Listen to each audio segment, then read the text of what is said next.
آپ کے ساتھ بہت سارے بیوٹی ہیکس شیئر کیے ہیں۔ اس میں کوئی شک نہیں ہے کہ مجھے ان چیزوں کا شوق ہے۔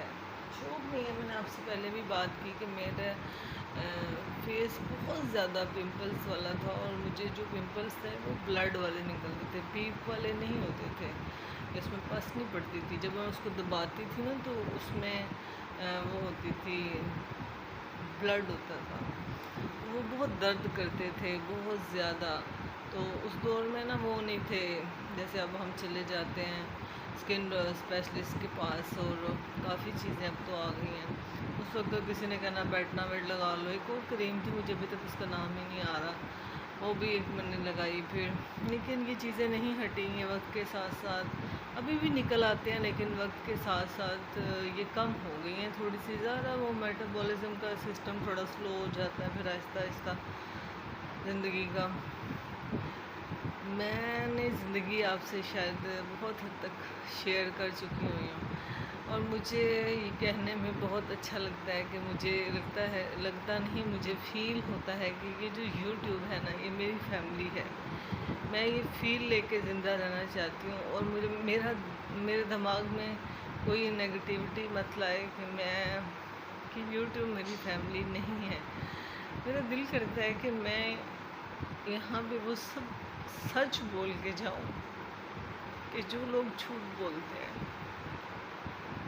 جو سچ ہوتا ہے نا، وہ آنے والی نسلوں کو شاید کوئی غلطی کر رہا ہو زندگی میں تو وہ نہ کرے وہ غلطی۔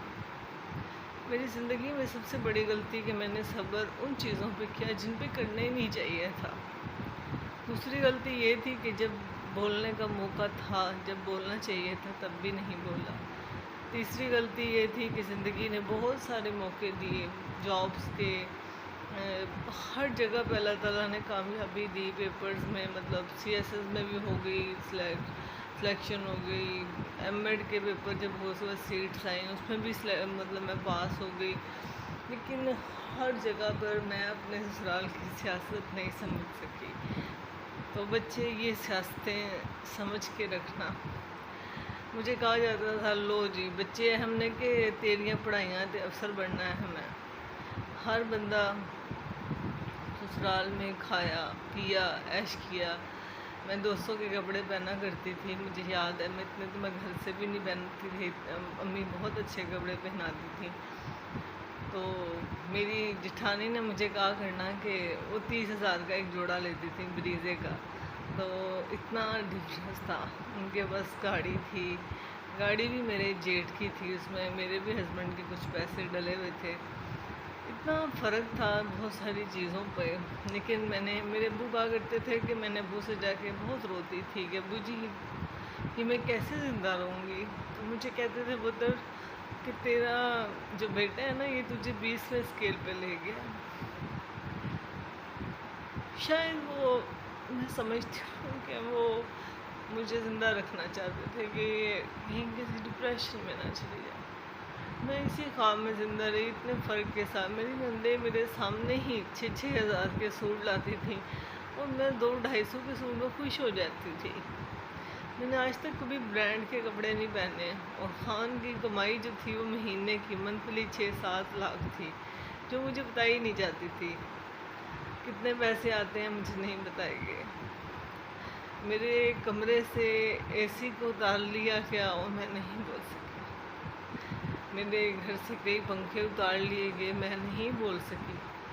مجھے کیٹ سے الرجی ہے، بہت زیادہ سویئر الرجی ہے، لیکن رکھ دی گئی اور میں نے ہی سنبھالنی ہے، کسی نے نہیں سنا۔ ایک بہت بڑا ایک ڈرامہ ہے کہ میری نندوں نے آج تک سچ نہیں بولا، کاش کہ وہ سچ بولتی۔ ہر ایک کو کہنا کہ میں اتنے نفل پڑھتی ہوں، میں اتنے حج کیے ہیں، میں نے اتنے عمرے کیے ہیں۔ جب یہ لوگ باتیں کر رہے ہوتے ہیں نا، میں خاموشی سے اٹھ جاتی ہوں۔ میں سوچتی ہوں کہ اللہ تعالیٰ نے اتنے عمرے اور حج تو نہیں کہا، اللہ تعالیٰ نے تو کہا ہے کہ استطاعت ہے تو میرے پاس آؤ، ورنہ تو اللہ تعالیٰ تو ہر جگہ موجود ہے۔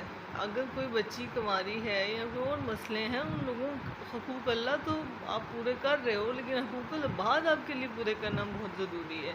کسی کی لائی ہوئی بیٹی کے ساتھ آپ نے جو ظلم کیے ہیں، کیا آپ کو ظلم کا جواب نہیں دینا پڑے گا؟ یہاں پہ میں صرف اتنی بات کہنا چاہوں گی کہ میں نے جو یہ سال زندگی کا گزرے، مجھے بھی اے سی کے بغیر عادت نہیں تھی. میں نے آپ کو اے سی کی جگہ بھی دکھائی ہے، میں پھر سے دکھا دیتی ہوں. وہ دیکھیں،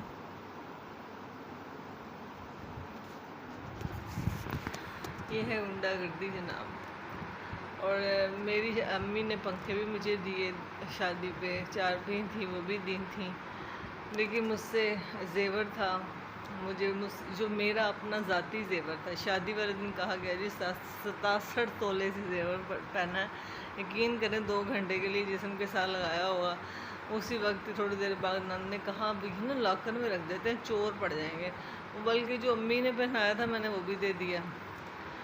وہ میری امی اللہ تعالیٰ جنت دے کہتی کوئی دنیا سے چلی گئی کہ جو میری بیٹی کا اپنا زیور ہے وہ تو واپس کر دو اس کو. نہیں دیا گیا. ایک ٹیچی تھا کپڑوں کا، پتہ نہیں وہ آج تک مجھے نظر نہیں آیا. دنیا کو دکھایا گیا تھا پر مجھے تو نظر نہیں آیا. بہرحال ٹل اینڈ میں صرف اتنا بولوں گی، یہ باتیں شاید یوٹیوب پہ کرنے والی تو نہیں ہیں، لیکن میں نے اس لیے کی کہ زندگی میں نے پھر بھی ہمت نہیں ہاری. میں نے کبھی کسی کو جا کے یہ نہیں کہا کسی بہن بھائی کو بھی کہ مجھے کسی بھی قسم کی مدد کی ضرورت ہے. اللہ سے مانگا اور بہت جہاں تک میری ہمت تھی میں اللہ کے سجدے سے نہیں اٹھا جاتا میرے سے. میرے سجدے بہت لمبے ہو گئے اور سوچتی تھی کہ یہ وقت کیسے بدلے گا، کیونکہ مجھے جھوٹ ہوئی چیزوں سے بہت نفرت تھی. میں بہت کلیئر، میرا آپ چینل دیکھ لیں جا کے، میں بے شک رو رہی ہوں، کھلا رہی ہوں. لوگ کہتے ہیں کہ جی یہ کیا ہے، یہ نہیں بتانا چاہیے. یعنی اگر یہ نہیں بتانا تو پھر کیا بتانا ہے؟ آج میں اتنے مشکل وقت میں کاٹ رہی ہوں، اس مشکل وقت میں کون میرے ساتھ کھڑا ہوا؟ میں نے مشکل وقت میں سب کا ساتھ دیا ہوا. کوئی بول نہیں سکتا یہ، کیونکہ میں نے مشکل وقت میں ہر اس انسان کے ساتھ، اپنوں کے ساتھ کھڑی ہوئی ہوں جہاں میرے لیے کھڑا ہونا رسکی ہوتا تھا.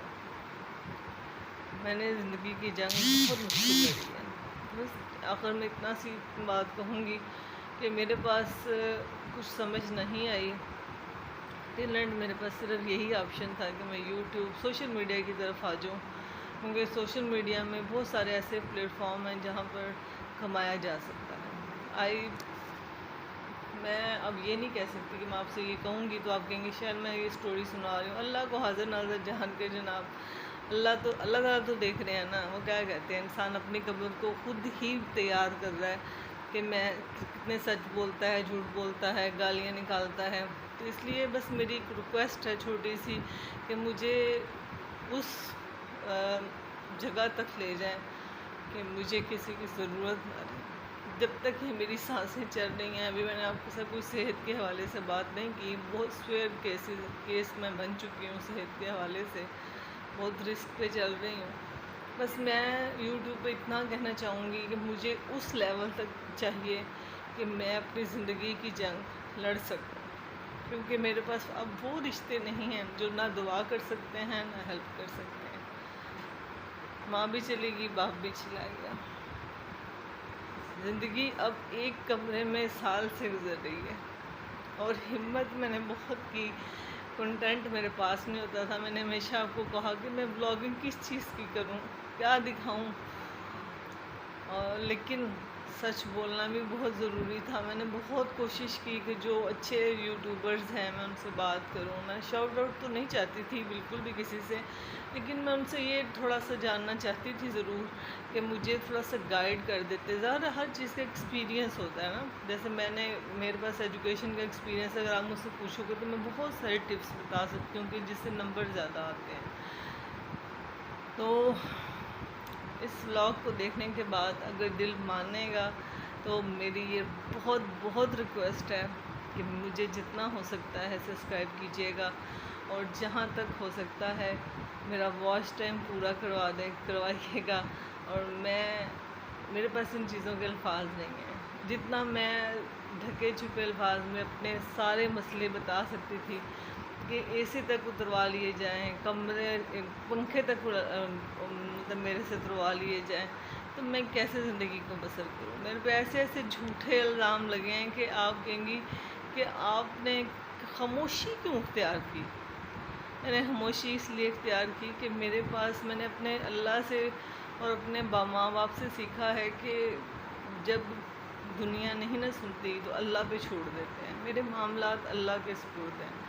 بس ایک کوشش ہے کہ آپ مجھے ضرور سبسکرائب کیجیے گا، اتنی موٹیویشن دے دیں کہ میں اچھے سے اچھے ولاگ بنا سکوں۔ مجھے پتہ ہے میرے کیمرے کا رزلٹ بہت گندا ہے کیونکہ میرا کیمرہ ہی اتنا اچھا نہیں ہے موبائل، تو انشاءاللہ تعالیٰ اللہ تعالیٰ مجھے اس چیز پہ لے جائے کہ میں اپنے پاؤں پہ کھڑی ہو سکوں، ایک دفعہ اللہ تعالیٰ کا گھر بھی دیکھ سکوں، اور زندگی میں جن بیماریوں سے بھی میں لڑ رہی ہوں ان کی میڈیسن کے لیے مجھے کسی کی ہیلپ نہ لینی پڑے۔ بس ٹیک کیئر۔